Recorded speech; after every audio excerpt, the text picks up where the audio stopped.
उस मैसेज को पढ़ने के बाद अयान को पूरी रात नींद नहीं आई। वो अब तक जाने कितनी ही बार अपने फोन को देख चुका था। मुझे अच्छी तरह से याद है हमारे दिल्ली वाले घर का नाम शांति निवास है, जो मम्मा पापा ने बहुत प्यार से रखा था। लेकिन अगर मैं वहां जाता भी हूँ तो इससे किसी को क्या परेशानी हो सकती है, कुछ समझ में नहीं आ रहा है। सोचते सोचते रात कब बीत गई अयान को पता ही नहीं चला। सुबह होते ही अनिका ने उसके रूम का दरवाजा खटखटाया। अयान दरवाजा खोलो, कुछ जरूरी बात करनी है। अयान ने तुरंत दरवाजा खोल दिया क्योंकि वो जाग ही रहा था। दरवाजा खुलते ही अनिका तुरंत आ गई और उसने अंदर से दरवाजा बंद कर दिया। अयान उसे इस तरह जल्दबाजी में अंदर आता देखकर घबरा गया। क्या हुआ अनिका, इतनी परेशान क्यों लग रही हो? अनिका ने हड़बड़ाते हुए उसे देखा। क्या बताऊं अयान, दिल्ली वाले ऑफिस से खबर आई है। कुछ दिनों से दिल्ली की बस्तियों से लोग गायब हो रहे हैं और मुझे इस मामले की तह तक पहुंचने के लिए दिल्ली जाना होगा, वो भी आज ही। ये सुनकर पहले तो अयान थोड़ा सा परेशान हो गया, फिर वो अनिका को देखकर अचानक मुस्कुराने लगा। इसका मतलब हमारी मंजिल एक ही है। उधर घने जंगल के बीच रॉबिन और बंटी रमेश की लाश को लेकर परेशान खड़े थे। अब क्या करेंगे भाई? अगर किसी ने देख लिया तो हम फंस जाएंगे। फिक्र मत कर, इस लाश को अपन ऐसी जगह ठिकाने लगाएंगे कि किसी को भनक तक नहीं लगेगी। रॉबिन ने बंटी को इशारा किया और दोनों रमेश की लाश को घसीटते हुए जंगल के अंदर ले गए।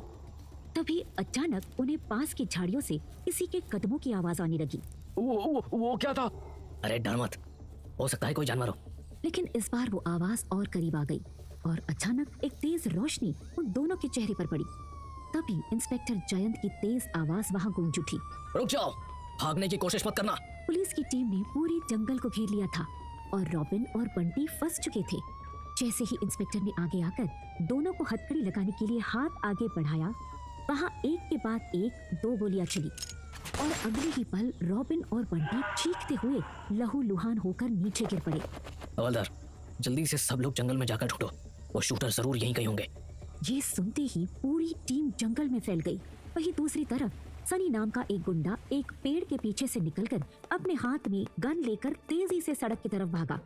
उसके कदमों की आवाज सुनकर पुलिस की टीम भी उस पेड़ की तरफ भागी, लेकिन तब तक सनी मेन रोड पर खड़ी कार में जाकर बैठ गया। छत, गार्ड बच गया, लेकिन ये पुलिस यहाँ आई कहाँ से? जैसे ही सनी जाकर गाड़ी में बैठा, उस वक्त उसका फोन बजा। नंबर देखकर सनी ने तुरंत फोन उठा लिया। दूसरी तरफ से ऋषभ की एक कड़क आवाज उसके कानों में पड़ी। सबके सब निकम्मे हो, एक काम ठीक से नहीं कर सकते तुम लोग। पुलिस वहाँ आई कैसे?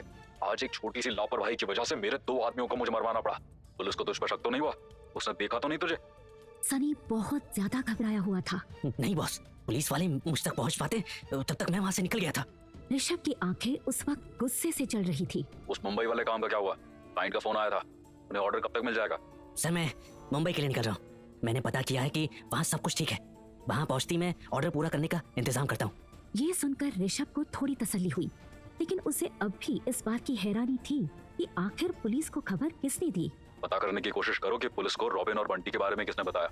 वहीं दूसरी तरफ अयान अनिका को देखकर मुस्कुरा रहा था और अनिका उसे अजीब तरीके से देखने लगी। क्या हुआ, ऐसे हंस क्यों रहे हो? माना कि परेशानी बड़ी है, इसका मतलब ये नहीं कि तुम इस तरह से बिहेव करोगे। मैं पहले से ही बहुत परेशान हूँ। अयान अभी भी मुस्कुरा रहा था। अचानक उसे एक शरारत सूझी, क्योंकि इतने दिनों से सिर्फ और सिर्फ वो लोग परेशानियों से ही घिरे हुए थे। अयान ने अनिका की नाक पर टच किया। वैसे तुम्हें किसी ने बताया है कि जब तुम गुस्सा करती हो तो तुम्हारी ये जो नाक है ना, ये लाल हो जाती है और तुम्हारा ये खूबसूरत सा चेहरा और भी खूबसूरत और क्यूट दिखता है। इतना सुनते ही अनिका का मुंह खुल गया। उसने सोचा नहीं था कि अयान उसे छेड़ भी सकता है। क्या कहा तुमने अभी? क्या तुम मुझसे फ्लर्ट करने की कोशिश कर रहे हो? भूलो मत मिस्टर अयान कपूर, मैं तुम्हारे भाई की वाइफ बनने वाली थी। अयान उसकी बात सुनकर फिर से मुस्कुराने लगा। देखो ये गलत बात है, तुमने खुद ही कहा था कि आर्यन के साथ कोई लव अफेयर नहीं था, तुम उससे प्यार नहीं करती थी, तो इसका मतलब मेरी लाइन तो क्लियर हुई ना। और एक बात बताऊं, मैं अपने भाई के जैसा सीधा और शरीफ तो बिल्कुल भी नहीं हूँ। ये सुनते ही अनिका थोड़ा पीछे हट गई। क्या मतलब है तुम्हारा कि तुम शरीफ नहीं हो? मतलब साफ है, जब इतनी खूबसूरत और प्यारी लड़की मेरे सामने होगी तो क्या मैं उससे प्यार भरी बातें भी नहीं करूंगा? माना कि सिचुएशन बहुत क्रिटिकल है, लेकिन इसका मतलब ये तो नहीं कि मैं तुम्हें इग्नोर कर दूं। तुम इतनी खूबसूरत हो कि चाहकर भी मेरी नजरें तुमसे हट ही नहीं पाती। अब अनिका को थोड़ा सा गुस्सा आ गया और उसने धीरे से अयान के कंधे को पीछे की तरफ पुश किया। दिमाग खराब हो गया क्या तुम्हारा? हम यहाँ कातिल को ढूंढने के लिए दिन रात एक कर रहे हैं और तुम्हें आशिकी सूझ रही है? कुछ सोचा है? अगर मैं दिल्ली चली गई तो हमारे मिशन का क्या होगा? अब अयान हंसने लगा और दूसरी तरफ अनिका का गुस्सा भी बढ़ गया। यह गुस्सा होने का नहीं, खुश होने का वक्त है। मैं इसलिए खुश हूँ क्योंकि मुझे भी दिल्ली जाना है और तुम्हें भी, तो क्यों ना हम साथ ही चले। वहीं दूसरी तरफ इंस्पेक्टर जयंत पुलिस स्टेशन में परेशान होकर इधर उधर चक्कर काट रहा था। उसके दिमाग में बहुत सारी चीज एक साथ चल रही थी। तभी उसने हवलदार को बुलाया। कांस्टेबल सुमित, यहाँ। उसकी बात सुनकर कांस्टेबल सुमित तुरंत इंस्पेक्टर जयंत के पास आकर खड़ा हो गया। जी सर, आपने बुलाया?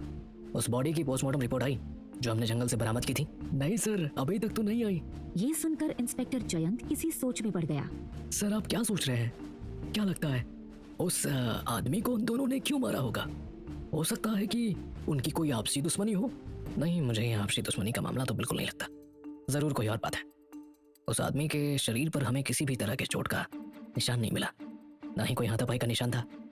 मारपीट की गई होती तो उस आदमी ने भी हाथ पैर तो चलाए होते, लेकिन ऐसा कुछ भी नजर नहीं आया। अब पोस्टमार्टम रिपोर्ट से ही पता चलेगा कि असली माजरा क्या है।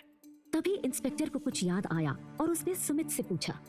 हम लोगों ने एक ट्रक से कुछ लोगों को बरामद किया था ना, उसके बाद उनसे बयान लेने का मौका मुझे नहीं मिला। मुझे लगता है कि एक बार उनसे भी मिलना चाहिए। हो सकता है कि वो लोग हमें कुछ ऐसी चीज बता दे जिससे किसी सुराग के बारे में हमें पता चल सकता है, जिससे हमें एक लीड भी मिल जाएगी। ठीक है सर, हम लोग कल सुबह हॉस्पिटल चलेंगे। वो लोग अभी भी हॉस्पिटल में हैं। ठीक है, जैसे ही पोस्टमार्टम रिपोर्ट आती है मुझे तुरंत बताओ। इंस्पेक्टर वापस अपनी कुर्सी पर बैठ गया और इन सभी केसेस की कड़ियां जोड़ने की कोशिश करने लगा। कांस्टेबल सुमित जो अभी अभी बाहर गया था, थोड़ी देर बाद ही भागते हुए उसके केबिन में आया। इतना बोलकर सुमित ने अपने हाथ में पड़ी हुई पोस्टमार्टम की रिपोर्ट को इंस्पेक्टर जयंत के सामने बढ़ा दिया। सर, वो रिपोर्ट आ गई। इतना सुनते ही इंस्पेक्टर तुरंत अपनी कुर्सी से खड़ा हो गया और उसने तुरंत कांस्टेबल सुमित के हाथ से वो रिपोर्ट छीन ली। इंस्पेक्टर जयंत जल्दी जल्दी उस रिपोर्ट को पढ़ने लगा। वो जानना चाहता था कि रमेश की मौत किस वजह से हुई है। जैसे ही इंस्पेक्टर जयंत ने रिपोर्ट पूरी पढ़ी, उसके चेहरे पर हैरानी नजर आने लगी। क्या? ये कैसे हो सकता है? क्या लिखा था उस रिपोर्ट में? क्या इंस्पेक्टर जयंत इस केस को सुलझा पाएगा? क्या वो ऋषभ तक पहुंच पाएगा? और सबसे बड़ा सवाल, अयान और अनिका दिल्ली जाकर क्या इस पहेली को सुलझा पाएंगे?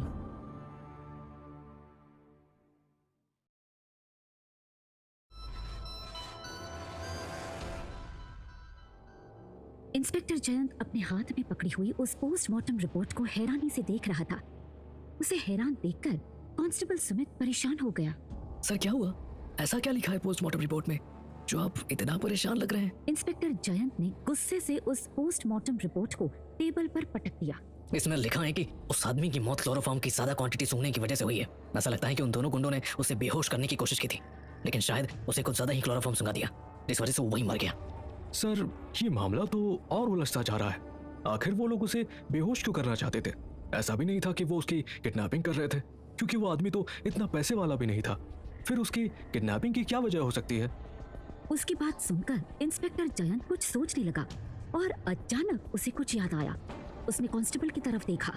कांस्टेबल सुमित, कुछ दिन पहले हमारे पास दिल्ली पुलिस थाने में एक फोन कॉल आया था, तुम्हें याद है? जी सर, मुझे याद है। अब मुझे लगता है कि हमारा केस भी दिल्ली जाकर ही सॉल्व होने वाला है। हम कल ही दिल्ली के लिए निकलेंगे और मैंने सब इंस्पेक्टर नकुल को अस्पताल जाने के लिए कहा था। उन्होंने फोन किया। कांस्टेबल सुमित कुछ जवाब देता कि तभी इंस्पेक्टर जयंत का फोन बजने लगा और उसने तुरंत फोन उठा लिया। दूसरी तरफ सब इंस्पेक्टर नकुल था। सर, मैंने हॉस्पिटल में आकर इन लोगों से पूछताछ की है। उनमें से एक आदमी ने बताया कि पहले उन लोगों को एक बंद फैक्ट्री में पकड़ कर रखा गया था। इन लोगों के आंखों में पट्टी बंधी हुई थी, लेकिन वहां पर लोगों के चिल्लाने की आवाजें आ रही थी। ये इंस्पेक्टर जयंत के लिए एक और शॉकिंग खबर थी। मुझे उस जगह की लोकेशन भेजो। इन लोगों को उस जगह के बारे में ज्यादा पता नहीं है, क्योंकि इन सबकी आंखों में पट्टी बांध कर उन्हें वहां ले जाया गया था। फिर भी मैं और जानकारी इकट्ठा करने की कोशिश करता हूँ। जैसे ही मुझे कुछ पता चलेगा मैं आपको कॉल कर दूँ। तब इंस्पेक्टर नकुल ने फोन रख दिया और इंस्पेक्टर जयंत भी सोच में पड़ गया। दिल्ली, मुझे इस शहर से प्यार है। देखो ना कितना खूबसूरत है, बिल्कुल सपने की तरह। उसकी बात सुनकर अयान ने मुस्कुराते हुए अनिका की तरफ देखा। खूबसूरत तो तुम भी हो, और तुम्हें तो एक्टर बनना चाहिए था, फिर क्राइम रिपोर्टर कैसे बन गई? ये सुनते ही अनिका के चेहरे पर उदासी छा गई, लेकिन उसने अपनी आंखों में आई हुई नमी को तुरंत चश्मे के पीछे छुपा लिया।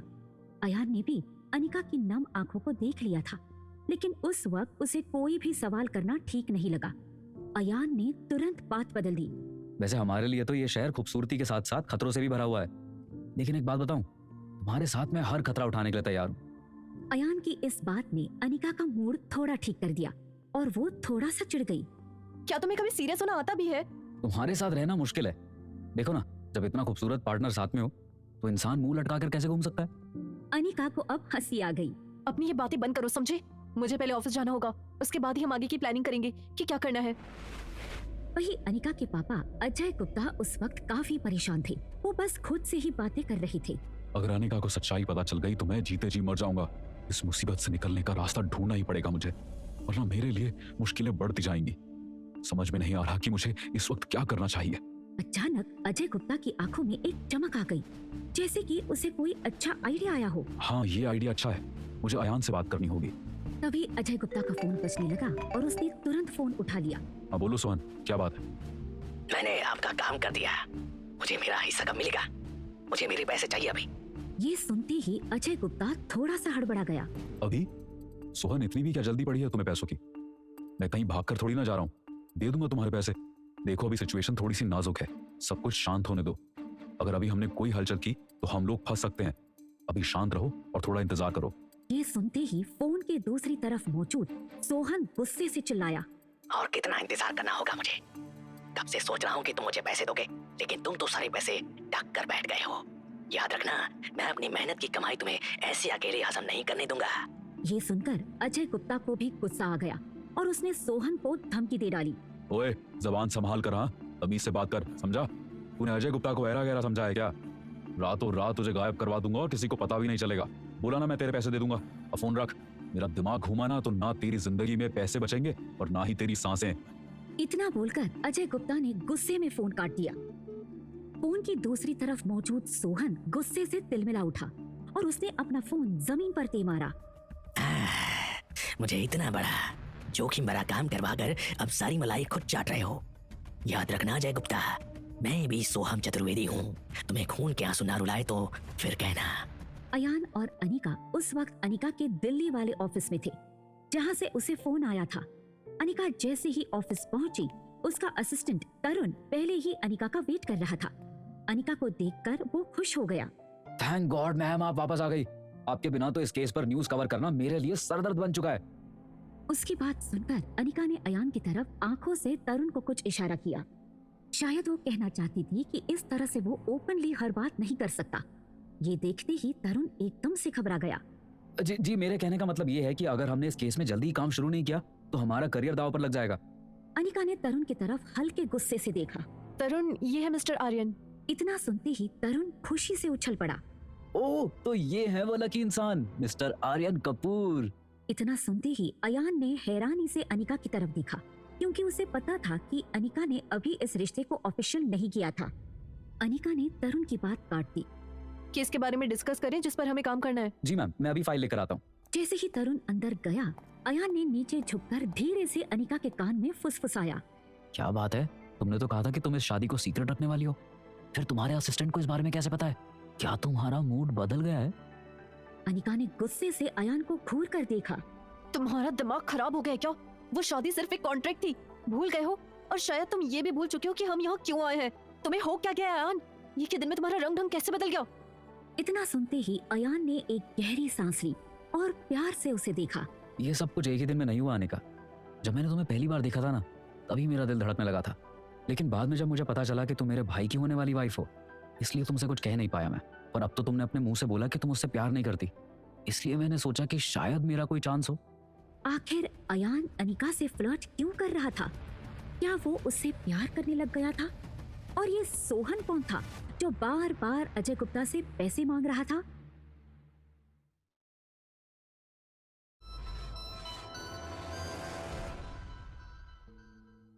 अनिका ने हैरानी से अयान को घूर कर देखा।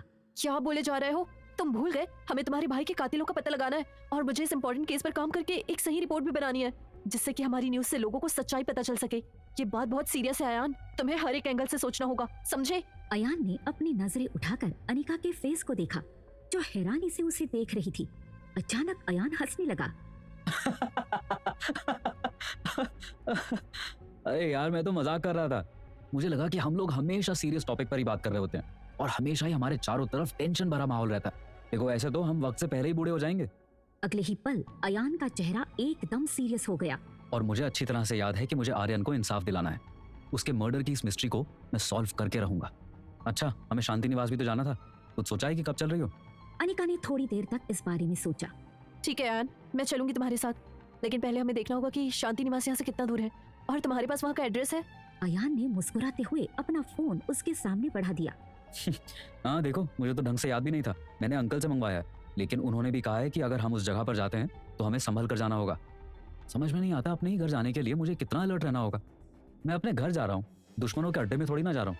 अयान की सारी बातें सुनकर अनिका थोड़ा सा सीरियस हो गई। नहीं अयान, अगर उन्होंने बोला है तो हमें सच में अलर्ट रहने की जरूरत है। तुम इतने लंबे वक्त के बाद वहाँ जाने वाले हो, तुम्हें तो ये भी नहीं पता कि आखिर तुम सबने उस घर को छोड़ा क्यों था। अनिका और अयान दोनों बातें कर रहे थे, तभी तरुण हड़बड़ाते हुए अनिका के पास आया।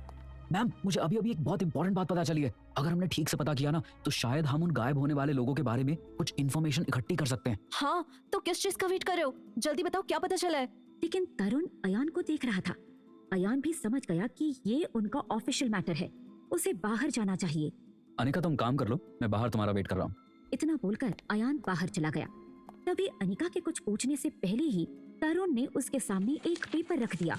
ये देखिए मैम, ये वो सारी लोकेशंस हैं जहाँ से अलग अलग लोग किडनैप हुए हैं। अनिका ने ध्यान से उस पेपर में मार्क की हुई लोकेशंस को देखा। तुम्हें इसमें एक बात अजीब नहीं लग रही? ये सब लोग गरीब बस्तियों के आसपास ही गायब हुए हैं। इसका मतलब ये सब इन्हीं बस्तियों के रहने वाले होंगे।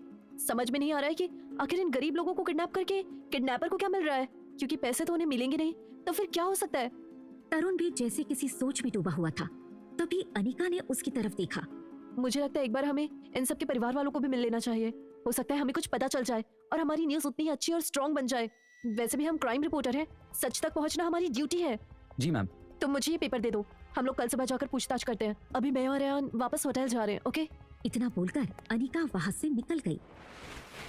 वहीं दूसरी तरफ मुंबई में इंस्पेक्टर जयंत अस्पताल में उन लोगों से पूछताछ करने पहुंचा जिन्हें उसने उस ट्रक ड्राइवर से छुड़वाया था। इंस्पेक्टर जयंत उस आदमी के सामने खड़ा था जिसने वो फैक्ट्री वाली बात सब इंस्पेक्टर नकुल को बताई थी। क्या नाम है तुम्हारा? तुमने सब इंस्पेक्टर नकुल को कुछ बताया था ना? उस आदमी ने अपने हाथ जोड़ लिए। साहब, वो मेरा नाम मोंटी है। वो पुराने बाजार में जो एक छोटा सा गैराज है, मैं उसे चलाता हूँ। उसकी बात सुनकर इंस्पेक्टर जयंत को कुछ तो अजीब लगा।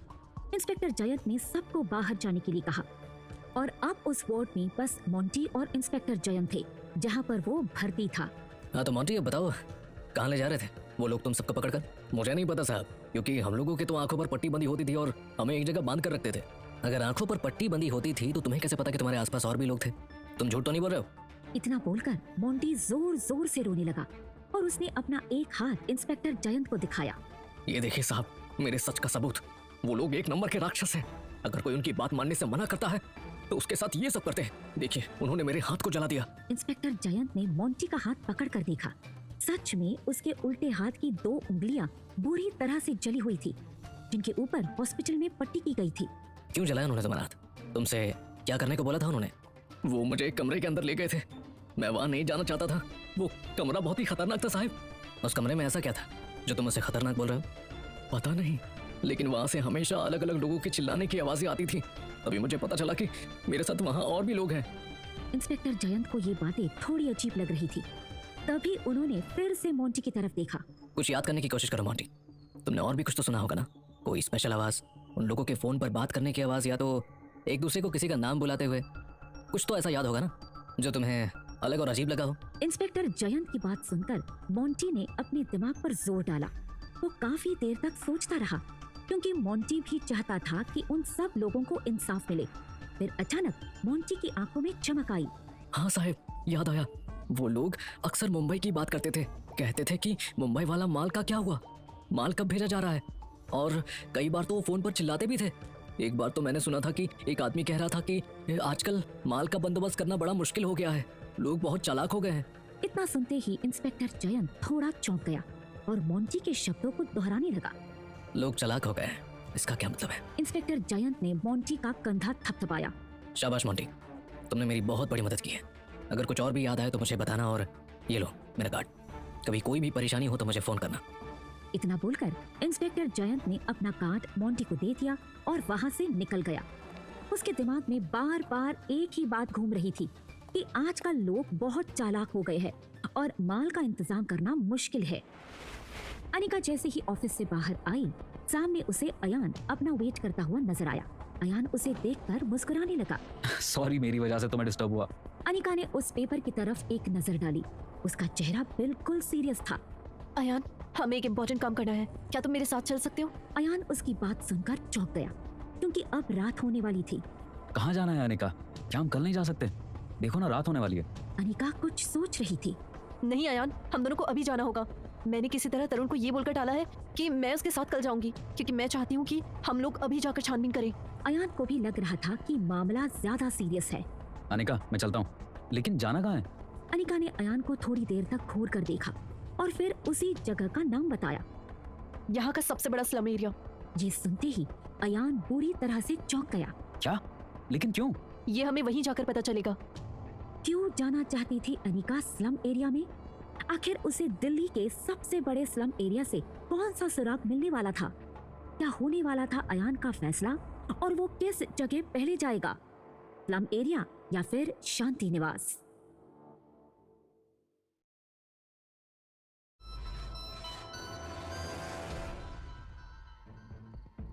अनिका और अयान उस स्लम एरिया की तंग गलियों से गुजर रही थी।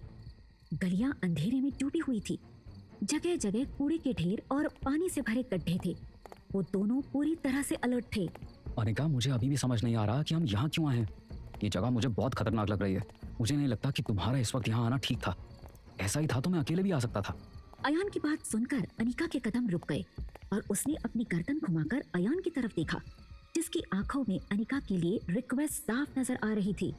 देखो यार, मैं एक क्राइम रिपोर्टर हूँ और अपनी रिपोर्ट्स पूरी करने के लिए मुझे इस तरह की पता नहीं कितनी जगह पर जाना पड़ता है।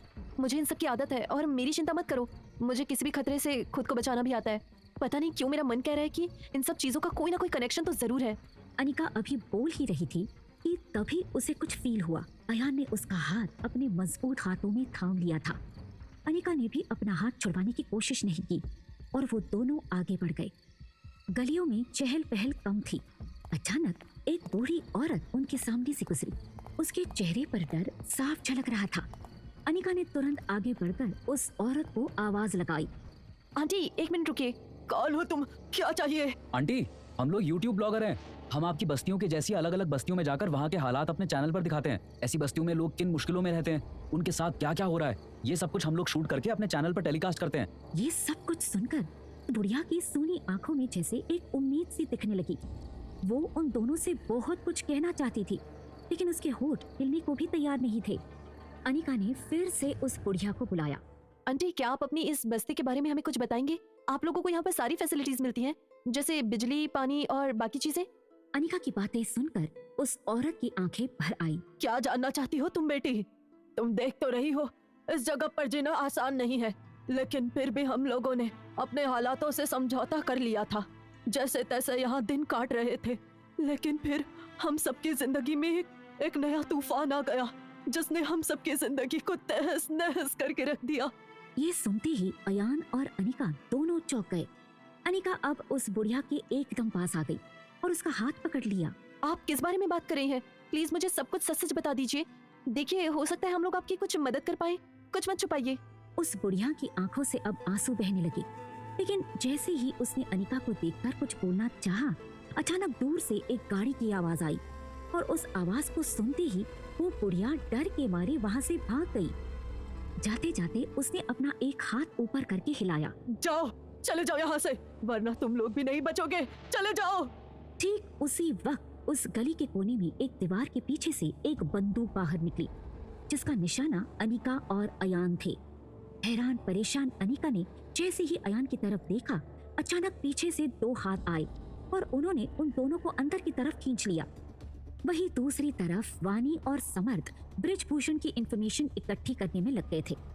समर्थ उस वक्त बहुत ज्यादा परेशान था। उसे एक भी क्लू नहीं मिला था। समर्थ ने परेशान होकर अपना सर पकड़ लिया। तभी वानी हाथ में कॉफी का मग लेकर उसके पास आई। ये लो, गर्म कॉफी पी लो, इसे पीकर शायद दिमाग तेज चलने लग जाए। वानी, तुम उसे टेबल पर रख दो। वानी ने उसके कंधे पर हाथ रखा। मुझे लगता है कि हम लोगों से कुछ मिस हो रहा है। हर चीज को बारीकी से देखना पड़ेगा, तभी हम किसी रिजल्ट तक पहुंच पाएंगे। समर्थ बहुत ज्यादा परेशान था। उसने गुस्से से उन पेपर्स को टेबल पर पटक दिया। मुझे लगता है कि हम लोग कुछ भी नहीं ढूंढ पाएंगे। इतने दिन हो गए बृजभूषण को ढूंढते हुए, लेकिन ऐसा लगता है कि वो इस दुनिया में जैसे कभी था ही नहीं। डैम, पहली बार ऐसा हो रहा है कि हम लोग किसी लीड से चूक रहे हैं। इतना बोलकर उसने गुस्से में टेबल पर अपना हाथ मारा और टेबल पर रखी हुई गर्म कॉफी समर्थ के हाथ पर गिर गई। ये देखते ही वानी ने उसका हाथ पकड़ लिया। दिमाग खराब हो गया है तुम्हारा? गर्म कॉफी रखी थी टेबल पर, तुम्हें नजर नहीं आई? हाथ जला लिया अपना। चलो हॉस्पिटल चलते हैं। समर्थ ने अपना हाथ छुड़वाने की कोशिश की। कोई जरूरत नहीं, मुझे इस बृजभूषण को ढूंढना है किसी भी कीमत पर। उसकी बात सुनकर वानी ने घूर कर समर्थ की तरफ देखा। इतनी देर से आराम से बात कर रही हो, इसका मतलब ये नहीं है कि तुम मुझे एटीट्यूड दिखाओगे, समझे? जूनियर हो मेरे, चुपचाप चलो।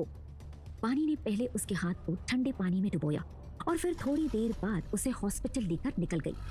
हॉस्पिटल पहुंचते ही नर्स समर्थ को इमरजेंसी में ले गई। वानी वहीं बाहर बैठी हुई थी। वो भी सब चीजों के बारे में सोच रही थी कि अचानक उसके कानों में किसी के रोने की आवाज पड़ी। रिसेप्शन पर खड़ी सविता वहां बैठी रश्मि नाम की रिसेप्शनिस्ट के सामने रो रही थी। मैडम, मेरे पास जितने पैसे थे मैंने सब जमा करवा दिए। अब तो मेरे बेटे की बॉडी मुझे लौटा दो। मेरा बच्चा इस दुनिया से चला गया और मैं कुछ नहीं कर पाई। कम से कम मैं उसका अंतिम संस्कार तो अपने हाथ से कर दूं। रश्मि ने सविता की बात सुनकर अपना मुंह बनाया और उसके रिकॉर्ड चेक करने लगी। तुम्हारा पूरा 10 लाख का बिल था, तुमने अभी 5 लाख ही भरे हैं। जब तक पूरी पेमेंट नहीं करोगी तब तक तुम्हारी बेटी की बॉडी तुम्हें नहीं मिलेगी। अब जाओ यहाँ से। उस रिसेप्शनिस्ट की बात सुनकर सविता फूट फूट कर रोने लगी। मेरा बच्चा तुम हॉस्पिटल वालों ने मुझसे छीन लिया। अरे उसे सिर्फ पेट में दर्द हुआ था, तुमने उसका ऑपरेशन कर दिया। तुमने मारा है उसे और अब मुझे उसका अंतिम संस्कार भी नहीं करने दे रहे। चलना दो तुम। वानी जो थोड़ी दूर बैठी हुई थी, सविता की आवाज सुनकर उसके पास आई और उसने सविता के कंधे पर हाथ रखा। एक्सक्यूज मी, क्या हुआ था आपके बेटे को और क्या प्रॉब्लम है? आप क्यों रो रही है? सविता रोती रोती ठीक से बोल भी नहीं पा रही थी। वो मेरा मासूम बच्चा, उसे बस पेट में दर्द हुआ था। मैंने यहाँ लाकर एडमिट करवाया तो डॉक्टर ने कहा अपेंडिक्स का ऑपरेशन करवाना होगा, लेकिन वो ऑपरेशन बहुत लंबा चला और बाद में उन्होंने बताया कि मेरा बेटा अब इस दुनिया में नहीं है। मेरा बच्चा तो मुझे छोड़कर चला गया, लेकिन ये तो मुझे उसकी डेड बॉडी भी नहीं दे रहे। वानी को ये बात बहुत अजीब लग रही थी। क्यों? इन्हें उसकी बॉडी लौटाने में क्या प्रॉब्लम है? सविता रोते रोते ही बोल रही थी। ये लोग बोल रहे हैं कि पहले सारे पैसे चुकाने होंगे। मेरे हस्बैंड इस दुनिया में नहीं है, बस मेरे जीने का एक ही सहारा था, वो भी चला गया। मैंने किसी तरह से एफडी तोड़वाकर 5 लाख रुपए भरे, लेकिन ये कह रहे हैं कि 5 लाख और जमा करने हैं। मैं पूछती हूँ कौन सा हॉस्पिटल अपेंडिक्स के ऑपरेशन के लिए इतने पैसे लेता है? सविता की बात सुनकर रिसेप्शन पर बैठी हुई रश्मि गुस्से से खड़ी हो गई। बस बहुत हो गया तुम्हारा ड्रामा। रोज रोज एक ही चीजें लेकर ड्रामा करती हो। अगर जेब में पैसे नहीं थे तो इतने महंगे हॉस्पिटल में अपने बेटे को लेकर ही क्यों आई तुम? सरकारी अस्पताल में क्यों नहीं लेकर गई? बोला ना पैसे लेकर आओ। अब जाओ यहाँ से। अचानक किसी ने रिसेप्शन पर जोर से एक चेक पटका और उस वक्त रश्मि के कानों में वानी की तेज आवाज गूंजी। ये लो तुम्हारी पेमेंट और अभी के अभी उनकी बेटी की बॉडी इन्हें लौटाओ, समझी? और अगर तुमने 1 मिनट भी लेट किया तो तुम्हारी और तुम्हारे इस सो कॉल्ड महंगे हॉस्पिटल की अभी पुलिस कंप्लेंट कर दूंगी। क्या वानी उस हॉस्पिटल की पुलिस कंप्लेंट करेगी? क्या सविता को उसके बच्चे की बॉडी मिल जाएगी? और किसने खींचा था अयान और अनिका को अंदर की तरफ?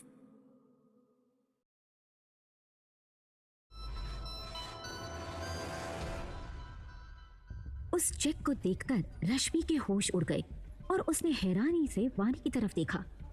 एक स्ट्रेंजर के लिए तुम इतनी बड़ी अमाउंट देने को तैयार हो?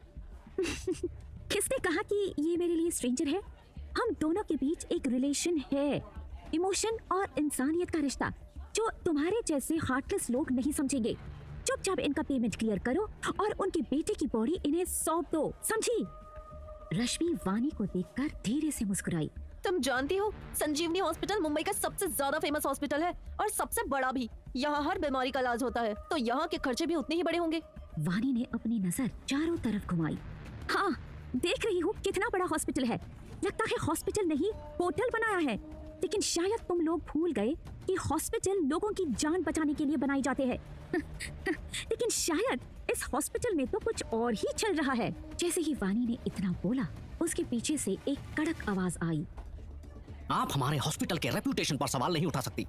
वानी ने जैसे ही पीछे मुड़कर देखा, सूट बूट पहने कल्याण उसकी तरफ चल कर आ रहा था। क्या मुझे कोई बताएगा कि यहाँ पर क्या तमाशा चल रहा है? वो रिसेप्शनिस्ट रश्मि डर के मारे कांपने लगी। कुछ नहीं सर, वो इस औरत के बेटे को अपेंडिक्स था, लेकिन जब ऑपरेशन किया तो पता चला कि उसके पेट में एक ट्यूमर बढ़ रहा था, जिस वजह से उसका ऑपरेशन सक्सेसफुल नहीं हुआ और उसकी डेथ हो गई। ये सुनते ही सविता पूरी तरह से चौंक गई। क्या बकवास कर रही हो तुम? हर दिन मेरे बेटे के लिए एक नई बीमारी क्यों बना रहे हो? तुम लोग क्या छुपा रहे हो? मुझे बताओ। मेरे बेटे को ना अपेंडिक्स था और ना ही ट्यूमर, उसे बस हल्का सा दर्द हुआ था और तुमने उस दर्द से इतनी बड़ी बीमारी बना दी। ये बोलकर सविता जोर से रोने लगी।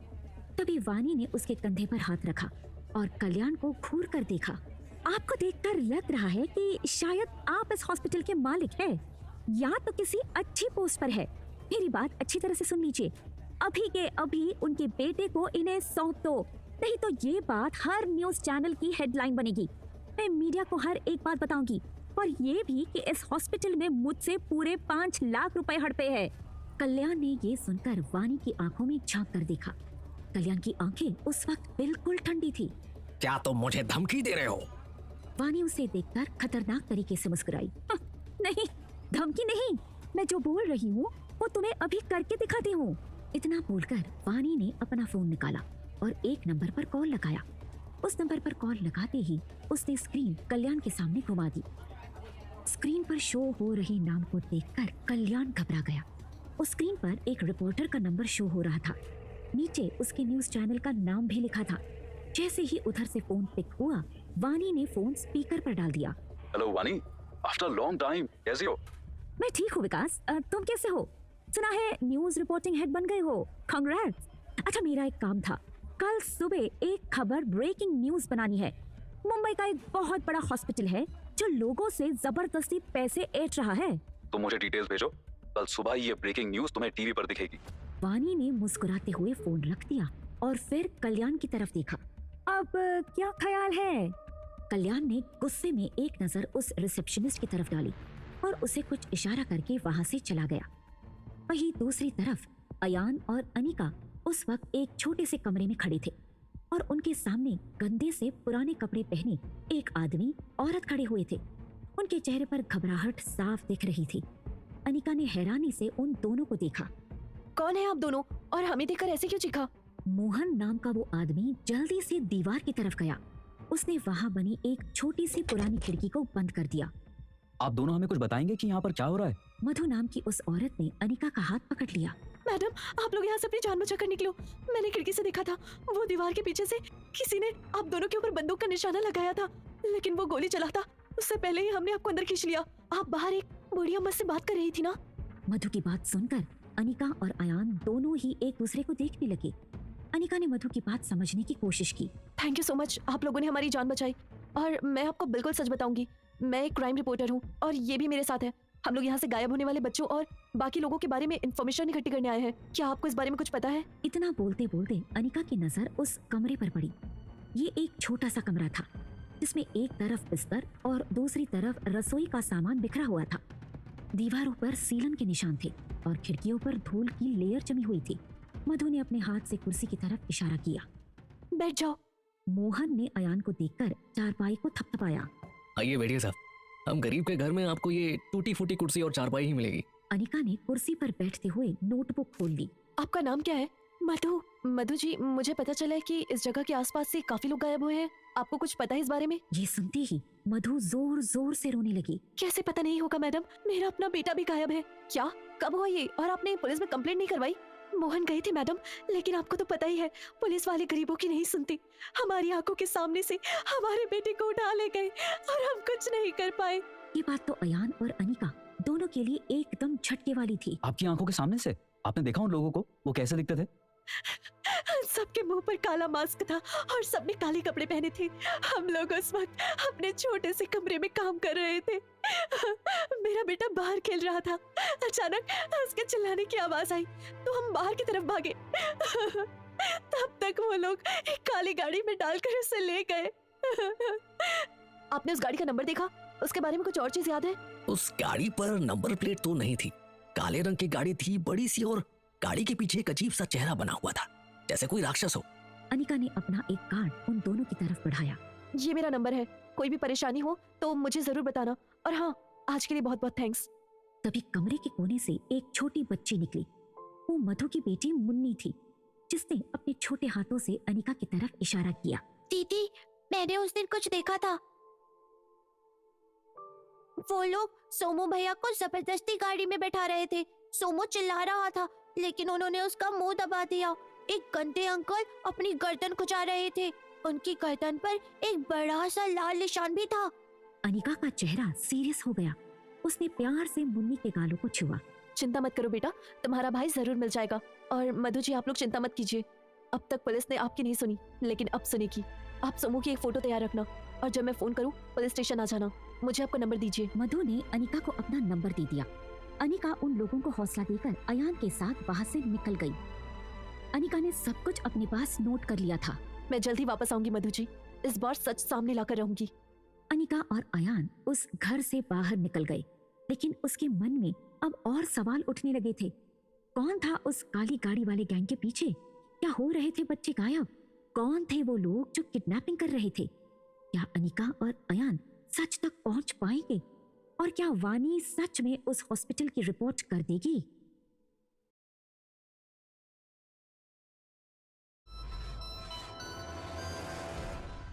अस्पताल में खड़ी वानी के दिमाग में एक बार में ही जाने कितनी चीजें आकर चली गई। तभी उसके कानों में रश्मि की आवाज पड़ी। मैम, सर ने बोला है कि आपके 5 लाख आपको वापस कर दिए जाएं, और उनके बेटे की बॉडी भी उन्हें मिल जाएगी। वानी ने मुस्कुराते हुए अपना सिर हिला दिया। मुझे पता है, जब घी सीधी उंगली से ना निकले तो उंगली टेढ़ी कैसे की जाती है। सिर्फ 15 मिनट है तुम लोगों के पास, जल्दी से बॉडी को हमारे हवाले करो। अब रश्मि भी समझ चुकी थी कि वानी कोई ऐसी वैसी हस्ती नहीं है। उसने तुरंत फोन करके सारे इंतजाम करवा दिए। तब तक समर्थ भी वानी के पास आ चुका था और वानी ने उसे भी सारी बात बता दी थी। उन दोनों को इस हॉस्पिटल में कुछ तो गड़बड़ लग रही थी। थोड़ी देर में सविता के बेटे की डेड बॉडी उसे सौंप दी गई। वो अपने बेटे से लिपटकर फूट फूट कर रोने लगी। वो लोग अस्पताल से बाहर आ चुके थे। वानी ने एक दूसरे अस्पताल में फोन करके वहां से एम्बुलेंस का इंतजाम करवाया और सविता को चुप करने की कोशिश की। देखिए सविता जी, मैं समझ सकती हूँ कि इस वक्त आपके दिल पर क्या बीत रही है, लेकिन आपको नहीं लगता कि जिन लोगों ने आपके बेटे के साथ गलत किया है उन्हें सजा मिलनी चाहिए? सविता चुप होकर वानी को देखने लगी। उन्होंने तो कहा था कि मेरे बेटे को अपेंडिक्स था और फिर ट्यूमर भी हो गया था, लेकिन मुझे भरोसा नहीं होता। वही तो, जो बातें ये लोग बोल रहे हैं वो भरोसा करने लायक नहीं है और हमें सच तक पहुंचना होगा। वो कैसे? वानी धीरे से मुस्कुराई। 1 मिनट। इतना बोलते ही वानी ने एक नंबर पर फोन मिलाया। लगभग 2 मिनट तक घंटी जाने के बाद उधर से फोन पिक हुआ और वानी के चेहरे पर चमक आ गई। हेलो भाई, कैसे हैं आप? इंस्पेक्टर जयंत के चेहरे पर वानी की आवाज सुनते ही मुस्कुराहट आ गई। और बताओ मेरी एजेंट फाइटर, आज अपने भाई को कैसे याद कर लिया? जरूर कोई काम होगा, है ना? जयंत की बात सुनकर वानी ने मुंह बना लिया। क्या भाई, आप मेरी टांग क्यों खींच रहे हो? अच्छा, मुझे एक बहुत जरूरी काम है, आपकी हेल्प चाहिए। हाँ बोलो। वानी ने जयंत को धीरे धीरे सब कुछ बताना शुरू किया और उसकी बात सुनकर जयंत के चेहरे के एक्सप्रेशंस एकदम सख्त हो गए। मैं खुद इस मामले में छानबीन करूंगा, तुम चिंता मत करो। वही दूसरी तरफ अजय गुप्ता एक बार में बैठा हुआ था और उसके सामने एक आदमी बैठा था जिसके माथे पर बड़ा सा चंदन का टीका था। अजय गुप्ता ने धीरे से उस आदमी के सामने एक चेक बढ़ाया। देखो सोहन, तुमने मुझे गलत समझा। मैंने कहा था ना मैं तुम्हारे पैसे जरूर दे दूंगा, तो फिर तुमने मुझ पर शक क्यों किया? सामने बैठे सोहन चतुर्वेदी ने एक नजर उस चेक की तरफ डाली और उसे अपने हाथों में उठा लिया। जैसे ही उसने चेक पर लिखी अमाउंट को पढ़ा, उसने गुस्से से वापस उस टेबल पर पटक दिया। सिर्फ 2 करोड़? दिमाग खराब हो गया है क्या तुम्हारा? खुद पूरे खजाने पर कुंडली मार कर बैठे हो और मुझे ये चिल्लर पकड़ा रहे हो। देखो मैं तुम्हें बोल देता हूँ, सोहन चतुर्वेदी के साथ अगर पंगा लोगे तो अच्छा नहीं होगा अजय गुप्ता। अजय धीरे से हंसा। तुम तो इतने समझदार हो, उसके बाद भी ऐसी बातें कर रहे हो। देखो, अगर मैंने बहुत बड़े अमाउंट का इंतजाम एक ही झटके में कर दिया ना, तो हम लोग नजर में आ जाएंगे। इसलिए मैं तुम्हें सारा पैसा धीरे धीरे करके दूंगा। इससे हम दोनों में से कोई भी नहीं फंसेगा, ठीक है? अजय गुप्ता ने फिर से उस चेक को सोहन की तरफ बढ़ा दिया। तब तक तुम इसे तो रखो। सोहन ने वो चेक हाथ में पकड़ा और अजय गुप्ता को घूर कर देखा। अभी के लिए तो मैं इसे रख देता हूँ, लेकिन याद रखना हमारी डील हुई थी 50-50, और अगर मुझे धोखा देने की कोशिश की तो तुझे भी पता है कि सोहन चतुर्वेदी कितना बड़ा कमीना है। अजय ने उसकी बात सुनकर हंसते हुए उसके सामने एक ड्रिंक का ग्लास बढ़ा दिया। अगर तुम कमीने हो तो मैं कौन सा कम हूँ? चलो फिलहाल ड्रिंक एंजॉय करते हैं। फिर वो दोनों ड्रिंक पीते पीते जोर जोर से हंसकर बातें करने लगे। वहीं दूसरी तरफ अयान और अनिका दोनों का ही दिमाग घूमा हुआ था। रात भी काफी गहरी हो चुकी थी। अयान को अब बहुत ज्यादा गुस्सा आने लगा और उसने अपनी मुठिया भींच ली। मुझे लगा था कि मैं आर्यन बनकर जल्द ही अपने भाई के कातिलों तक पहुंच जाऊंगा, लेकिन यहाँ तो मैं और उलझ गया। अनिका ने उसके कंधे पर हाथ रखा। आई एम सॉरी, ये सब मेरी वजह से हुआ। हम लोगों को शांति निवास जाना था, लेकिन मैं तुम्हें यहाँ ले आई और अपने केस में उलझा दिया। अयान धीरे से मुस्कुराया। तुम्हें सॉरी कहने की कोई जरूरत नहीं है, आखिर अपनी वाइफ के लिए इतना तो कर ही सकता हूँ ना मैं।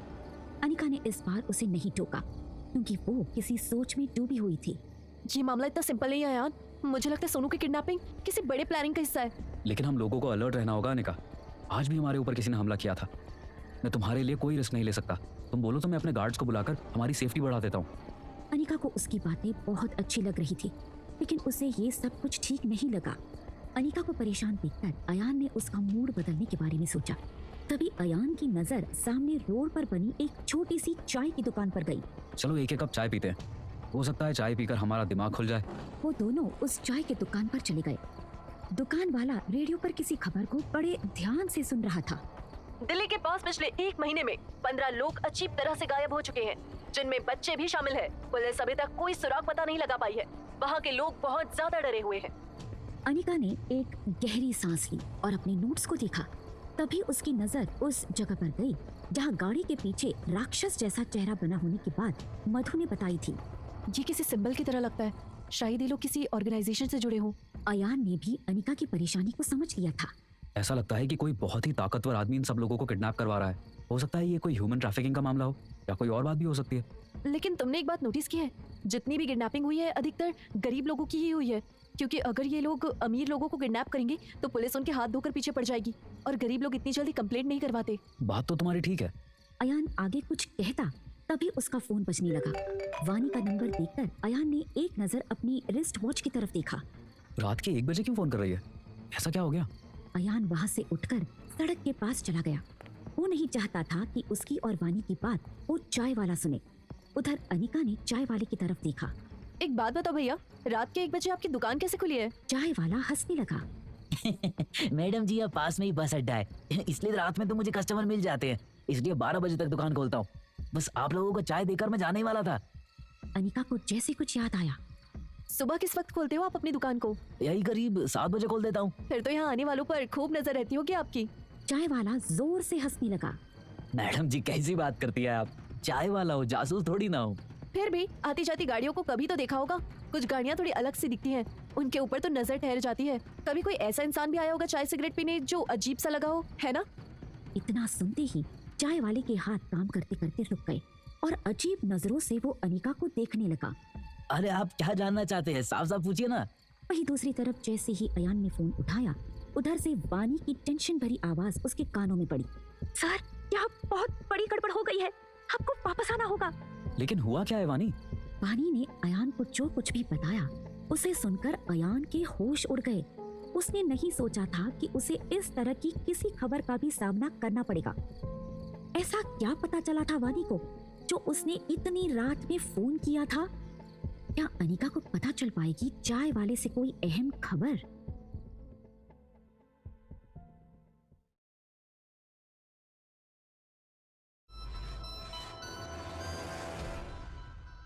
वानी की बात सुनकर अयान के चेहरे पर गुस्सा नजर आने लगा। ठीक है वानी, मैं कल ही वापस आने की कोशिश करता हूँ, लेकिन उससे पहले मुझे एक अधूरा काम पूरा करना है। अयान ने फोन रख दिया और जैसे ही वो अनिका के पास जाने के लिए पलटा, अचानक एक आदमी से उसकी टक्कर हो गई जिसने अपने मुंह को पूरी तरह से कवर किया हुआ था।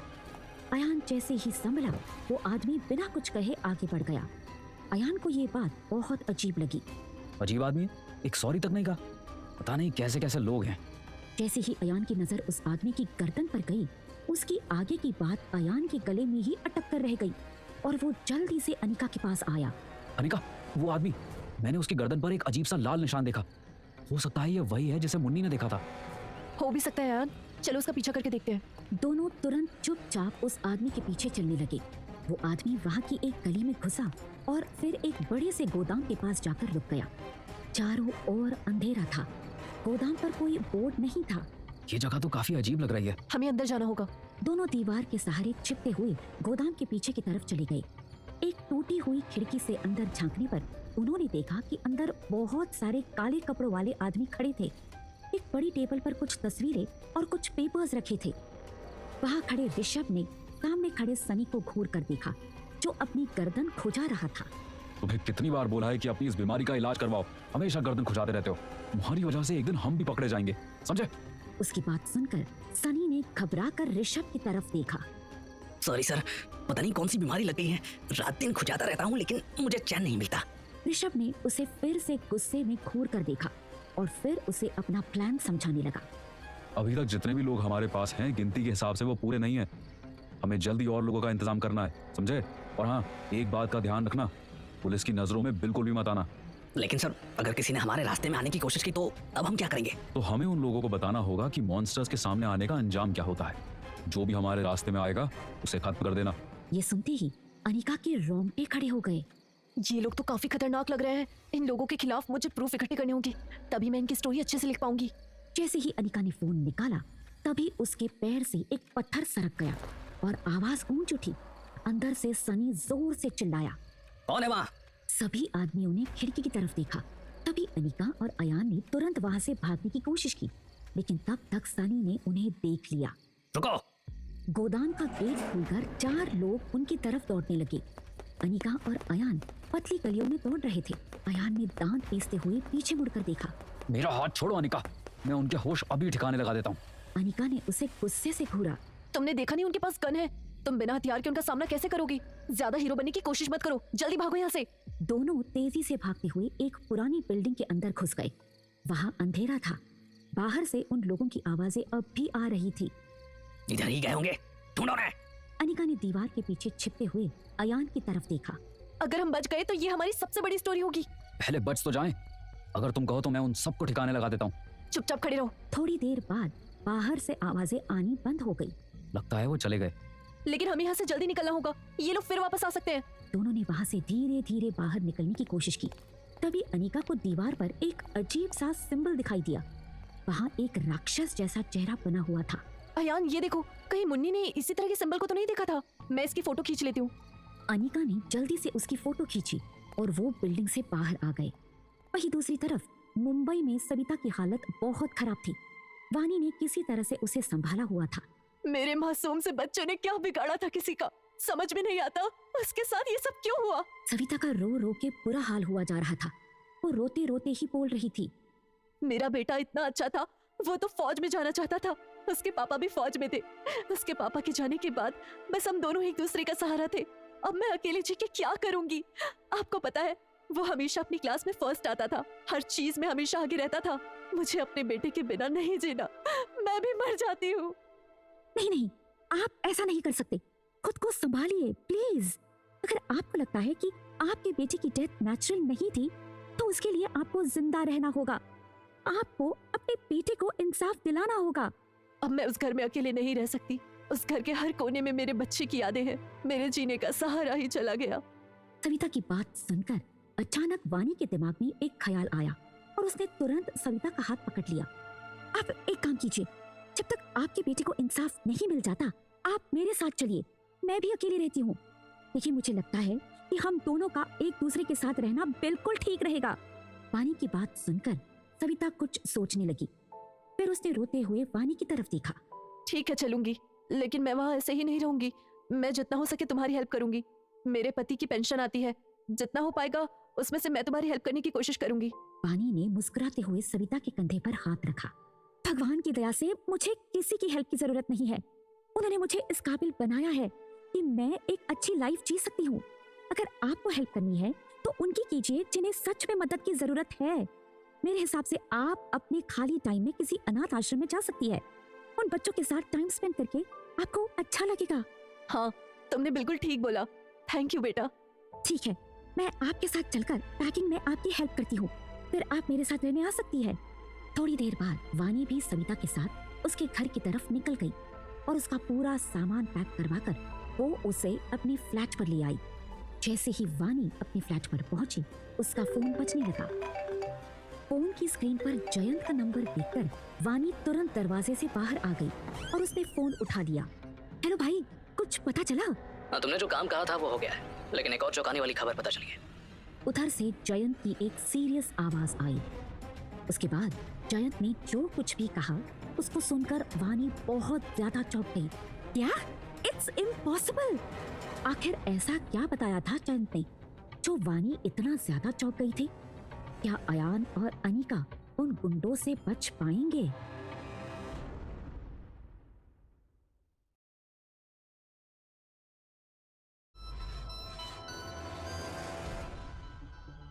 फोन पर जयंत की बात सुनकर वानी गहरी सोच में डूब गई। जितना सीरियस वो इस केस को समझ रही थी, ये केस उससे बहुत ज्यादा मुश्किल होता जा रहा था। कुछ नहीं आंटी, चिंता मत कीजिए, जो भी है मैं संभाल लूंगी। वानी की बात सुनकर सविता फिर अपने बेटे के ख्यालों में खो गई। उसकी आंखों से फिर से आंसू बहने लगे। क्या बात है बेटा? आंटी, जो हो गया उसे अब बदला तो नहीं जा सकता, लेकिन उसका बदला जरूर लिया जा सकता है। अब रोने का नहीं, आपके बेटे को इंसाफ दिलाने का टाइम है। मेरे मासूम बेटे को मारने वाले कितने निर्दयी होंगे, ये सोचकर ही मेरा दिल कांप उठता है। हम उनका क्या बिगाड़ लेंगे? मुझे अभी अभी एक बेहद चौंकाने वाली बात पता चली है आंटी। आपका शक सही था। आपके बेटे रोहन को मामूली पेट दर्द था। उसकी मौत हॉस्पिटल में जाने के बाद हुई। जो रोहन के साथ हॉस्पिटल में हुआ वो किसी और के साथ ना हो, इसलिए हमें वापस हॉस्पिटल जाना होगा। लेकिन हम दोबारा हॉस्पिटल कैसे जा पाएंगे? वो हमें वहाँ कभी नहीं घुसने देंगे। सविता ने जब ये कहा तो वानी अपनी सोच में डूब गई। फिर उसके दिमाग में एक बात आई। हम अपना गेटअप बदलकर हॉस्पिटल जाएंगे आंटी। हमें इस बात का पता लगाने के लिए हॉस्पिटल के उस एरिया में जाना होगा जहाँ ये सब हो रहा है। हमें हॉस्पिटल के खिलाफ पक्के सबूत इकट्ठे करने होंगे। लेकिन ये सब होगा कैसे? मैं आपको वहाँ नौकरी दिलवाऊंगी। आखिर अयान सर कब काम आएंगे? आप बहुत दिनों से हॉस्पिटल के चक्कर लगा रही थी, वहाँ आपको कोई पहचान न ले, इसलिए मुझे आपका गेटअप पूरी तरह बदलना होगा। वानी ने सविता को किसी पिक्चर के डायरेक्टर की तरह ऊपर से नीचे तक देखा। सोच लिया क्या करना है। वानी ने सविता का गेटअप पूरी तरह बदल दिया था। उसने न सिर्फ सविता के बालों में विग लगाया, बल्कि उसके चेहरे पर भी मेकअप करके उसकी पहचान बदल दी। क्या मैं इतनी खूबसूरत हूँ? मैंने पहली बार शीशे में खुद को इतना निहारा है। हाँ, आप बहुत खूबसूरत है आंटी। जिंदगी की भागदौड़ में हम खुद को पीछे कहीं छोड़ देते हैं, जबकि हमें सबसे ज्यादा अपने साथ की ही जरूरत होती है। वो कॉन्फिडेंस जो आपके चेहरे पर इस वक्त दिखाई दे रहा है, बस यही कॉन्फिडेंस आपको हॉस्पिटल जाकर दिखाना होगा। तुम फिक्र मत करो बेटा, मेरे बेटे की मौत का बदला ही अब मेरी जिंदगी का मकसद है।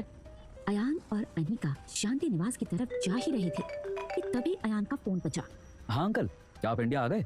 नहीं आया, मैं यहाँ एक काम में उलझा हुआ हूँ। जल्द ही तुमसे इंडिया में मुलाकात होगी, लेकिन मेरी एक बात ध्यान से सुनो। मैंने तुम्हें शांति निवास के बारे में कुछ बताने के लिए फोन किया है। हाँ अंकल, कहिए। आयान, जब तक मैं इंडिया नहीं आऊँ तुम तब तक शांति निवास मत जाना। वहाँ जाना खतरे से खाली नहीं है तुम्हारे लिए।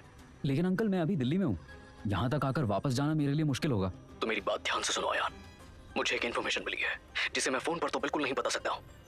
अगर तुम शांति निवास जा ही रहे हो तो ध्यान रखना किसी की भी नजर तुम पर ना पड़े, ठीक है? Okay uncle. फिर अयान ने मुंह बनाते हुए कॉल कट कर दिया। क्या हुआ अयान? क्या कह रहे थे रवि अंकल? वो हमें शांति निवास जाने से मना कर रहे थे। उनका कहना है कि वहाँ हमें जाने से खतरा हो सकता है। अब हम क्या करेंगे? अयान कुछ देर के लिए सोच में डूब गया। सालों बाद शांति निवास लौटकर उसे खुशी हो रही थी, लेकिन अब उसे समझ में नहीं आ रहा था कि वो क्या करे। हमें अलर्ट रहना होगा। अब यही एक रास्ता है। आगे की लीड हमें शांति निवास से ही मिल सकती है। वहाँ जाए बिना हम अपनी इन्वेस्टिगेशन आगे नहीं बढ़ा पाएंगे। रात के 8 बज चुके थे। अयान अनिका को लेकर दिल्ली के अपने पुराने घर शांति निवास के पास पहुंचा। दोनों ने अपना फेस कवर किया हुआ था। वहां पहुंचते ही अयान और अनिका को कुछ आवाजें सुनाई देने लगी। तो इस खतरे की बात कर रहे थे रवि अंकल, लेकिन ये लोग हैं कौन? अयान, क्या यहाँ कोई गैर कानूनी काम हो रहा है? लगता है ऐसा ही है, क्योंकि मेरी इन्फॉर्मेशन के हिसाब से यहाँ किसी को होना ही नहीं चाहिए था। अभी दोनों बातें कर ही रहे थे कि अनिका की नजर ट्रक पर बने निशान की तरफ गई। अयान, ये उसी गैंग के लोग हैं जिनके पीछे हम पड़े हुए हैं। ट्रक पर उस राक्षस के सिर का निशान देखो। अयान ने भी उस निशान को देखा। तभी एक आदमी ने ट्रक को आगे बढ़ने का इशारा किया। तुम यहीं रुको, मैं आगे जाकर देखता हूँ। इतना करीब आकर हम खाली हाथ नहीं लौट सकते अनिका। अयान दीवार के पीछे से निकलकर ट्रक के और करीब गया। वहाँ ट्रक ड्राइवर एक लंबे हट्टे कट्टे बिल्ला नाम के आदमी से बातें कर रहा था। ये आखिरी बार है, बता दे मालिक को, मुंबई में ये लेकर घुसना खतरे से खाली नहीं है। पहले भी ट्रक पकड़ा जा चुका है। वो बेवकूफ था। वैसे भी यहाँ का काम खत्म हो गया है, समझो। यहाँ के स्लम एरिया में काम करना मुश्किल है, लोग अलर्ट हो चुके हैं, इसलिए हम सब कुछ मुंबई में ही शिफ्ट कर रहे हैं, धारावी में। जल्द ही तुम्हें इस बारे में डिटेल्स मिल जाएगी, फिर तो कोई प्रॉब्लम नहीं है ना। मुंबई में आप जो कहो करने को तैयार हूँ। धारावी इलाके से मैंने पहले भी काफी माल उठाया। गुड, फिर तैयार रहना, अगली मुलाकात वहीं होगी। ट्रक आगे बढ़ते ही अयान ने देखा कि वहाँ बहुत सारे गुंडे खड़े थे, सबके हाथ में गन थी। अयान वापस अनिका के पास आ गया। जल्दी निकलो यहाँ से। क्या हुआ यान, सब ठीक तो है? क्या पता चला तुम्हें? अयान शांति निवास से दूर मार्केट एरिया में आ चुका था। अनिका ने उससे अपना हाथ छुड़ा लिया। कुछ बोलोगे, हुआ क्या है? इनका टारगेट स्लम एरिया है। What?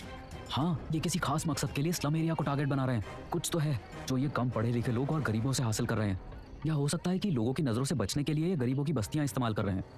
या शायद हमारा ह्यूमन ट्रैफिकिंग वाला शख्स सही है। आखिर ये ट्रक में कौन सा माल ले जा रहे हैं? जो कुछ भी हो, ये अब यहाँ से मुंबई के धारावाई इस्लाम एरिया में शिफ्ट कर रहे हैं। इससे पहले कि कोई अनहोनी हो, हमें धारावाई पहुँचना होगा। वानी ने भी अपना गेटअप बदल लिया था। वो सविता को लेकर हॉस्पिटल पहुंच चुकी थी। आज फिर किसी की डेड बॉडी जा रही है। यहाँ मरीज अपने पैरों से कम एम्बुलेंस में ज्यादा जाते हुए देखते हैं। आज फिर किसी की जान ले ली इस डॉक्टर ने। चेहरे पर नॉर्मल एक्सप्रेशन लाइए आंटी जी। हम यहाँ काम मांगने आए हैं, खाली हाथ वापस जाने का ऑप्शन नहीं है हमारे पास। पकड़े गए तो इनमें से किसी एम्बुलेंस में हमें भी लेकर जाएंगे। नहीं बेटा, ऐसा कुछ नहीं होगा। एम्बुलेंस में अब सिर्फ मेरे बेटे का कातिल जाएगा। वानी और सविता रिसेप्शन पर पहुंच चुकी थी। रिसेप्शन पर रश्मि नाम की वही लड़की खड़ी थी जिससे सविता की बहुत बार बहस हो चुकी थी। वानी भी उसे धमका चुकी थी। हेलो मैम, हम यहाँ अटेंडेंट की जॉब के लिए आए हैं। आर्यन सर ने हमें यहाँ भेजा है। वानी ने एक लेटर उस रिसेप्शनिस्ट रश्मि को दिया। उस लेटर पर आर्यन के सिग्नेचर की कॉपी थी। उस लेटर में दोनों लेडीज को बतौर अटेंडेंट काम पर रखने की गुजारिश की गई थी। ओके, हमें 2-3 लोगों की जरूरत थी। आर्यन सर ने भेजा है तो मैं इसे एक्सेप्ट करती हूँ, लेकिन शाम को लौटते वक्त आपको सर से एक बार मिलकर जाना होगा। ठीक है। वानी जल्दी से सविता के साथ आगे बढ़ने लगी कि रिसेप्शनिस्ट ने पीछे से आवाज लगाई। सविता! रश्मि की आवाज सुनकर वानी और सविता बर्फ की तरह अपनी जगह पर जम गई थी। क्या रिसेप्शनिस्ट ने सविता को पहचान लिया था? आखिर शांति निवास पर हो रही हलचल धारावी से कैसे जुड़ी हुई है?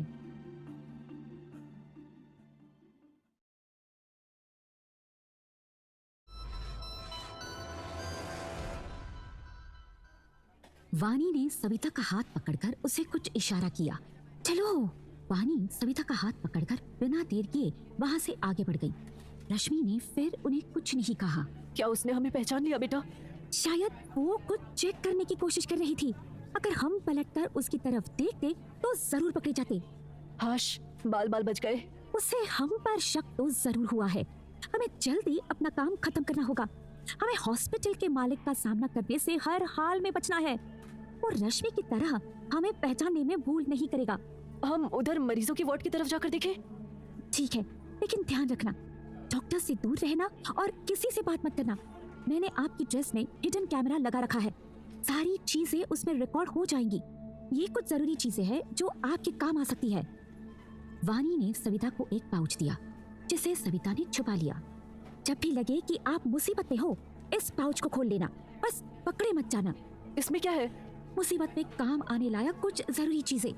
इस पाउच को खोलने की जरूरत ना ही पड़े तो हमारे लिए अच्छा है। ठीक है, आप किस तरफ जाएंगी? मॉर्ग रूम की तरफ, जहाँ डेड बॉडी रखी जाती है। जरा पता तो चले वहाँ कौन सा खेल चल रहा है। लंच टाइम में मुझसे यही मिलना। सविता ने वानी के छोटे से सीक्रेट बैग में कुछ और भी रखा था। सविता के चेहरे पर डर साफ दिखाई देने लगा।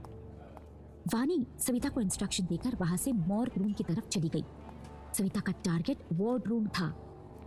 सविता जब वार्ड रूम की तरफ जा रही थी तभी उसे एक मोबाइल रिंग की आवाज सुनाई दी। वो फोन पर होने वाली बातचीत सुनकर उसे इग्नोर नहीं कर पाई। मुझे और आदमी चाहिए। ये डील अगर कैंसिल हुई तो हमारा करोड़ों का नुकसान हो जाएगा। फिर लाशें लिए घूमते रहना तुम सब। दरवाजे के उस पार से सविता की परछाई दिखी तो उस शख्स ने कॉल कट कर दिया। तभी सविता वहां से चली गई। वहां एक वार्ड बॉय आया जिसे सविता के उस जगह पर होने का एहसास हुआ था। कौन है?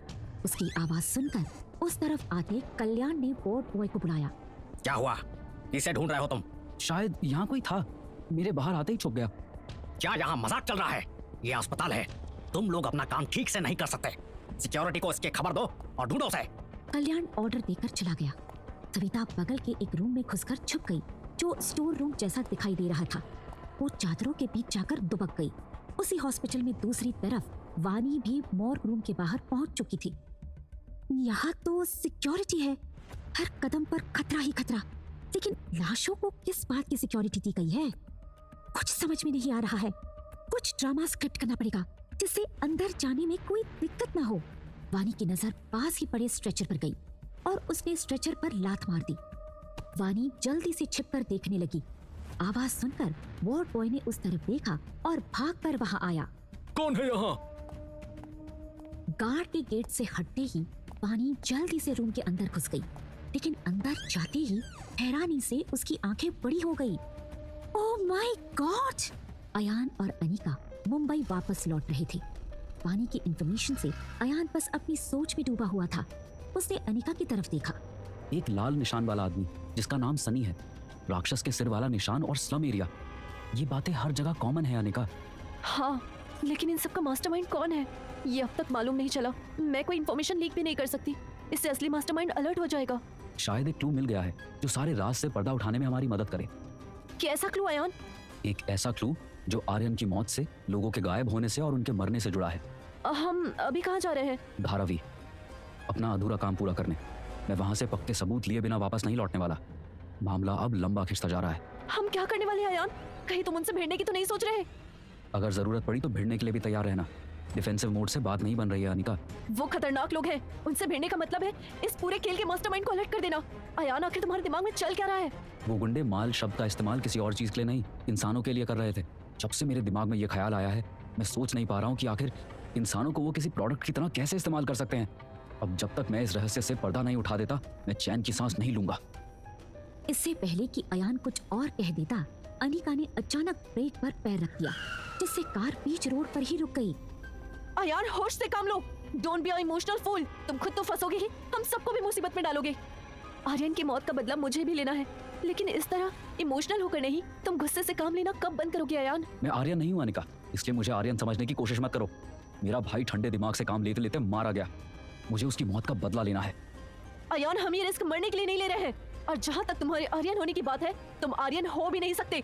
उससे धोखे से मारा गया था, लेकिन तुम अपने पैर पर कुल्हाड़ी मारकर मरोगे।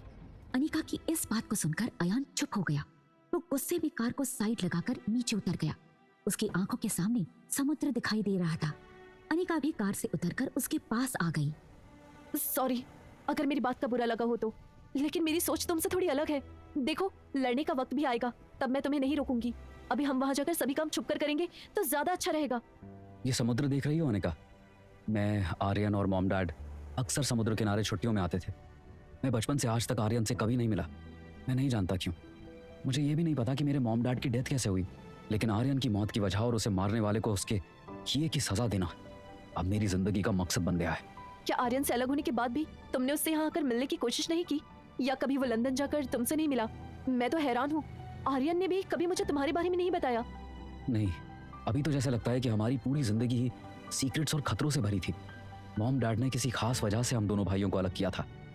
लंदन में मेरी जिंदगी बिल्कुल अलग थी अनिका, लेकिन यहाँ इंडिया में मुझे एक अलग जिंदगी जीनी पड़ रही है। तुम आर्यन बनने की कोशिश करते हो, लेकिन जब जब तुम अयान होते हो मुझे पहले से ज्यादा अच्छे लगते हो। अनिका ने इतना कहते हुए अयान के हाथ पर अपना हाथ रख दिया था। हम इस चैप्टर को जरूर क्लोज करेंगे अयान। थैंक्स मुझे समझने के लिए और मेरा साथ देने के लिए। अयान, अभी थैंक्स कहने का वक्त नहीं आया। इससे पहले कि और रात हो जाए, हमें धारावी के इलाके से कुछ तो इन्फॉर्मेशन बाहर निकालनी ही होगी। हॉस्पिटल में एक स्टोर रूम में खड़ी सविता ने उस पाउच को खोलकर देखा तो वो हैरान रह गई। चाकू, मिर्ची पाउडर, पटाखे, ये वानी ने मुझे क्या दिया है? मैं इस मुसीबत से बचने के लिए इसका इस्तेमाल करूं? उसी वक्त स्टोर रूम में कोई आया और सविता उस आवाज को सुनकर घबरा गई। उसकी पकड़ उन चीजों के पाउच पर मजबूत हो गई और उसने पेपर स्प्रे को देखा। मिर्ची पाउडर, हाँ यही ठीक रहेगा। सविता ने तुरंत उस वार्ड बॉय की आंखों में पेपर स्प्रे मार दिया। आंखों में जलन होने की वजह से वो चीख उठा। हड़बड़ाहट में सविता जैसे ही पीछे हटी, उसका पैर मुड़ा और सविता पीछे की तरफ गिर गई। उसके गिरने से अंदर बना एक और दरवाजा खुल गया। ये कौन सी जगह है? आखिर सविता किस जगह पहुंच चुकी थी? क्या स्टोर रूम में सीक्रेट दरवाजा भी था जो सारे राज से पर्दा उठाने में उसकी मदद करता? वानी ने मॉर्ग में क्या देखा था?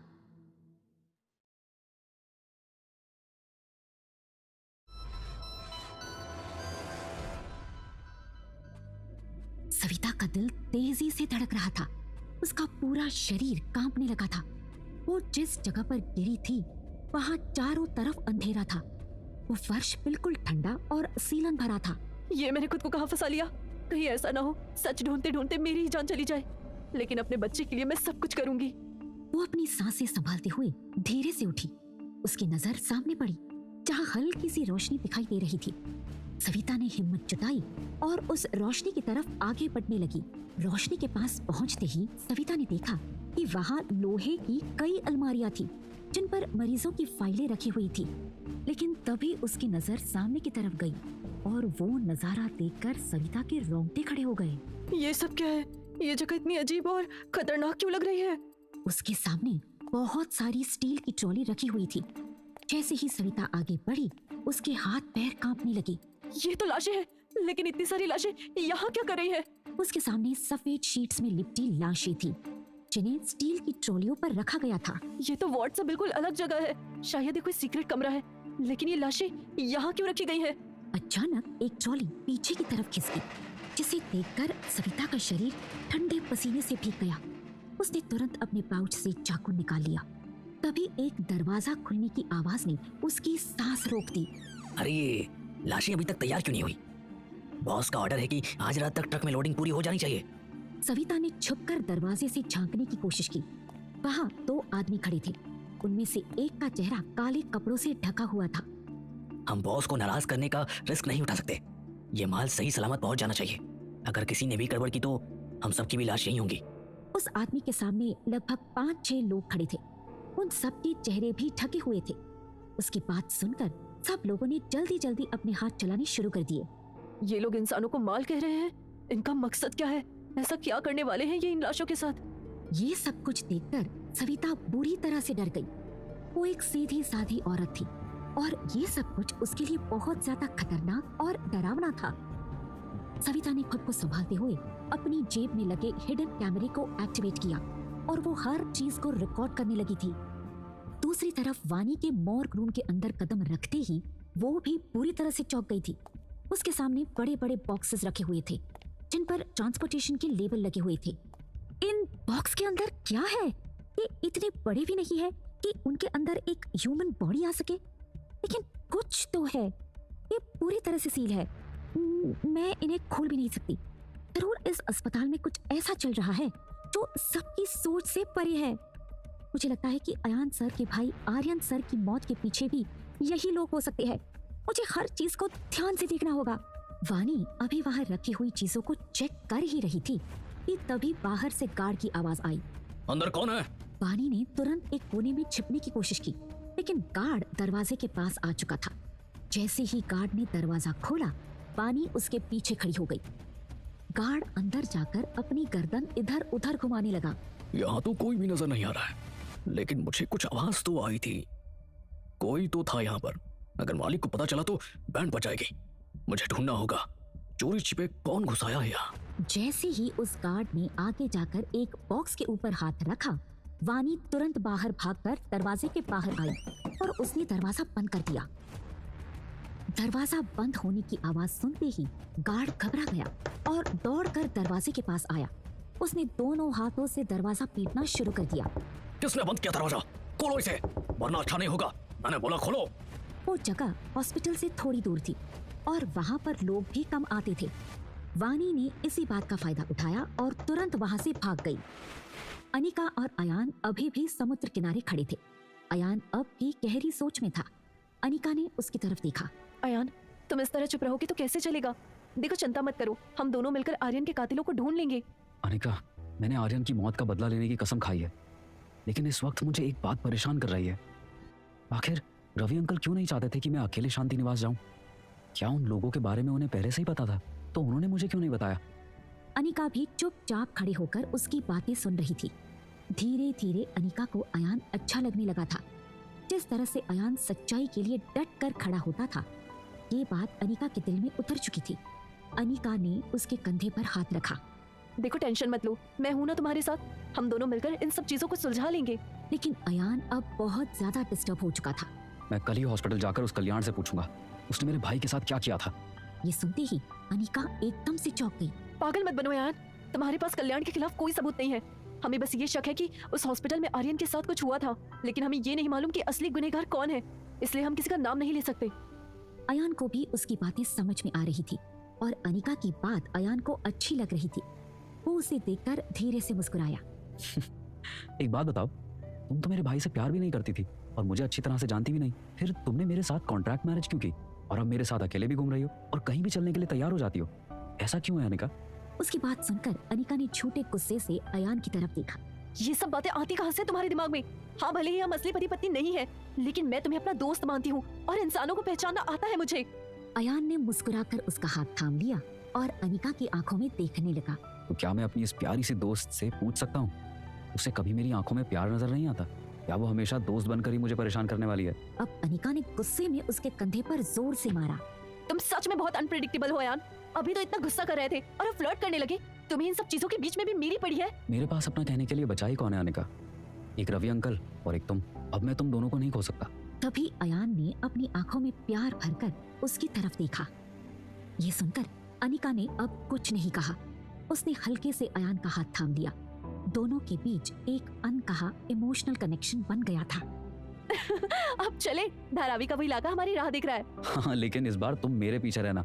अगर कोई गड़बड़ हुई तो मैं पहले संभालूंगा। देख लूंगी मैं भी तुम्हें। हमेशा हीरो बनना जरूरी है क्या? मैं भी कमजोर नहीं हूँ, समझे? धारावी की गलियों में दोनों छुपकर आगे बढ़ रहे थे। जैसे ही वो दोनों अंदर की तरफ आए, अचानक उनके कानों में एक औरत के रोने की आवाज पड़ी और उसकी आवाज को सुनकर दोनों ही उस आवाज की तरफ गए। लेकिन वो औरत रोते रोते जो कुछ भी बोल रही थी, वो अयान और अनिका दोनों के लिए ही शॉकिंग था। आखिर ऐसा क्या बोल रही थी वो औरत जो अयान और अनिका इतना ज्यादा शॉक हो गए थे? क्या अयान सच में अनिका से प्यार